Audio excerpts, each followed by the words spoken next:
I riu vendos të mos hip në aeroplan dhe njerëzit e ndjekin. Shikoni çfarë ndodh pak minuta më vonë. Pasi shenjë ëndër paraprake, një i ri e dorë nga hipja në një aeroplan. Ai që ndodhi më pas alatët paralizuar.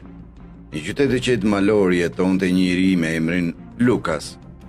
Si sapo diplomuar në vitin e tij të 25, Lukas ishte idealist zakonshëm në shumë mënyra.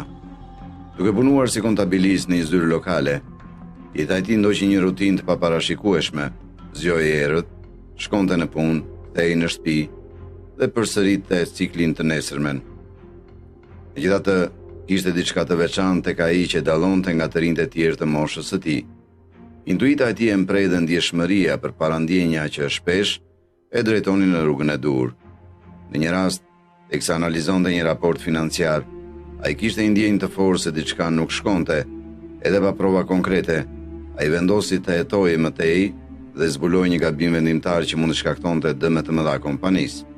Ndërhyrja e tij e shpejtë e shpëtoi kompaninë e tij dhe u bëri përshtypje kolegëve dhe prorëve të tij. Kur bëi fjalë për marrëdhëniet, Lukas gjithashtu i besoi intuitës së tij. Një herë, ai ishte gati të dilte në një takim me një vajzë që takoi në internet. Megjithatë, pak çaste para se të dilte nga shtëpia, ai kishte një ndjenjë të çuditshme. Ai vendosi të anulojë takimin dhe më vonë zbuloi se vajza nuk ishte ajo që tha se ishte. Shqisa e tij e gjashtë e mbrojti atë nga një situatë potencialisht e rrezikshme. Pra, Lukas zgjodhi të ndiqte gjithmonë intuitën e tij, e cila e drejtoi dhe e mbronte në shumë situata